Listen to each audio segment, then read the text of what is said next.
हमारे सभी दर्शकों को नमस्कार। आज हम बात करेंगे देवगुरु बृहस्पति के बारे में। जो बृहस्पति का स्वभाव है कैसा है, बृहस्पति के गुण क्या हैं, बृहस्पति के धर्म क्या हैं, बृहस्पति की प्रकृति क्या है और मानव जीवन पर बृहस्पति का क्या प्रभाव पड़ता है, तो इस बारे में आज हम विस्तार से चर्चा करेंगे। तो ज्योतिष शास्त्र में लिखा हुआ है, सत्वं वित्तो हिमः श्लेष्मा दीर्घो मंत्री दुजो नरः मध्यैसानी कफी जीवो मधु पिंगल दृक् तथा। एक बार श्लोक को हम पुनः पढ़ते हैं।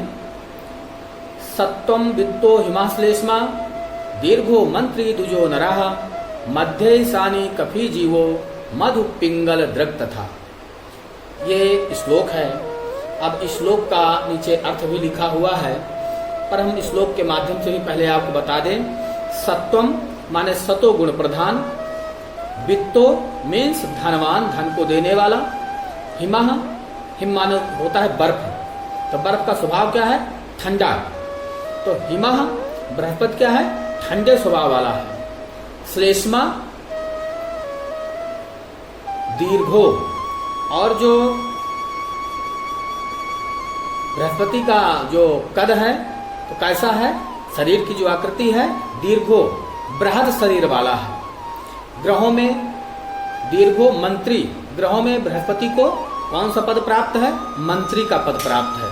द्विजो नरः, और कैसा है, पुरुष है, ब्राह्मण है। मध्यैसानी माने मध्य काल में, दिन के मध्याह्न काल में बृहस्पति बलवान होता है। सर्वाधिक बल बृहस्पति को दिन के मध्याह्न काल में प्राप्त होता है।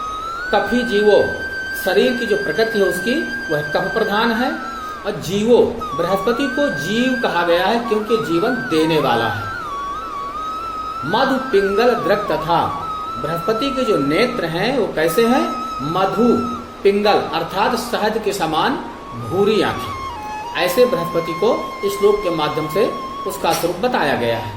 इसी चीज को हमने पृथक पृथक करके अलग अलग किया है ताकि आप लोगों को बृहस्पति का स्वरूप समझने में, उसके प्रकृति को समझने में कोई परेशानी न हो। बहुत आसानी से, बड़ी सरलता पूर्वक उसको, उसके स्वभाव को समझा जा सके। तो इसी को हमने अलग अलग कैसे किया है। सत्वों को बृहस्पति क्या है, सतोगुणी है। स्थिति क्या है, धनी है, धनवान है, धन को देने वाला है, धन धान्य का देवता माना गया है। प्रकृति कैसी है बृहस्पति की, ठंडी है। जो बृहस्पति की प्रकृति है वो कैसी है, ठंडी है, स्वभाव से ठंडा है बृहस्पति।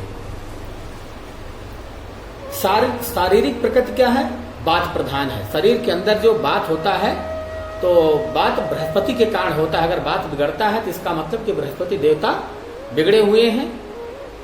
तो शरीर के अंदर जो है बृहस्पति का जो स्थान है कफ प्रधान माना गया है। बात, पित्त और कफ, शरीर के में 3 प्रकार का जो गुणधर्म होता है, बात, पित्त और कफ। तो बृहस्पति को कफ का स्वामी माना गया है, कफ प्रधान माना गया है। शरीर का जो कद है बृहस्पति का कैसा है, लंबा है। 9 ग्रहों में पद कौन सा प्राप्त है, तो मंत्री का पद प्राप्त है। वर्ण से ब्राह्मण है और लिंग में पुरुष है। बलि कब होता है, मध्याह्न काल में, बलि मध्याह्न काल। दिशा ईशान कोण, यानी कि उत्तर और पूरब का जो कोना होता है उसे ईशान कोण कहते हैं। स्वभाव क्या है, जीव का स्वभाव है, अर्थात वो जीवन देने वाला है। धातु मूल जीव, 3 प्रकार की प्रकृति होती है। तो कुछ ग्रह धातु प्रधान होते हैं, धातु के स्वामी होते हैं, कुछ मूल के स्वामी होते हैं और कुछ जीव के स्वामी होते हैं। तो जो प्रकृति में चराचर जीव है तो इनका स्वामित्व किसे प्राप्त है, बृहस्पति को प्राप्त है।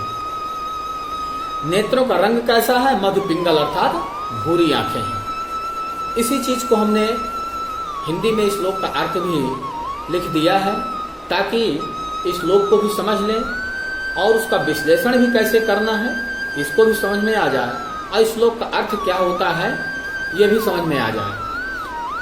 तो बृहस्पति सतोगुणी है, धनी है, ठंडा स्वभाव है, कफ प्रधान है, लंबा कद है, मंत्री है, ब्राह्मण है, पुरुष ग्रह है मध्याह्न काल में बलि है, ईशान दिशा का स्वामी है, जीवपति है, मधु पिंगल अर्थात भूरी आंखों वाला कहा गया है। ये तो बृहस्पति का स्वरूप शास्त्रों में बताया गया है। और बृहस्पति वैसे भी ग्रहों में उसे मंत्री का पद प्राप्त है। तो बृहस्पति जो मंत्री होता है, आचार्य होता है, बृहस्पति को देवताओं का पुरोहित भी कहा गया है। तो देवताओं का पुरोहित आचार्यत्व भी बृहस्पति को दिया गया है। अर्थात जो बृहस्पति प्रधान व्यक्ति होता है तो धर्म शास्त्रों का जानकार होता है, ज्ञानी होता है, बुद्धिमान होता है। किस कार्य को किस तरीके से संपन्न करना है उसके अंदर जो विवेक होता है तो इसकी मात्रा बहुत ज्यादा होती है, बहुत धीर होता है, गंभीर होता है। बृहस्पति के बारे में जितने अधिक गुण कहेंगे उतने कम पड़ जाएंगे। इसलिए हमारे जीवन में बृहस्पति का होना, मानव जीवन में बृहस्पति का अच्छा होना बहुत ही शुभ माना गया है। यदि बृहस्पति अनुकूल है, अच्छा है, तो बड़ी से बड़ी समस्या भी खत्म हो जाती है, बड़ी से बड़ी समस्या का निराकरण निकल आता है। लेकिन अगर जन्मपत्री में बृहस्पति अनुकूल नहीं है तो व्यक्ति को बहुत सारी समस्याओं का सामना करना पड़ता है। आगे जब हम प्रश्न ज्योतिष में इसी चीज को विश्लेषण करेंगे, प्रश्न लेकर के कुंडली के माध्यम से, तो इन चीजों की आपको जरूरत पड़ेगी। तो आप चाहें तो इन चीजों को लिख लें ताकि और याद कर लें, क्योंकि सीरीज क्रम से चल रही है। पिछले वीडियो हमने जो बनाए हैं तो उसमें सूर्य के बारे में, चंद्रमा के बारे में, मंगल के बारे में, बुध के बारे में चर्चा किया।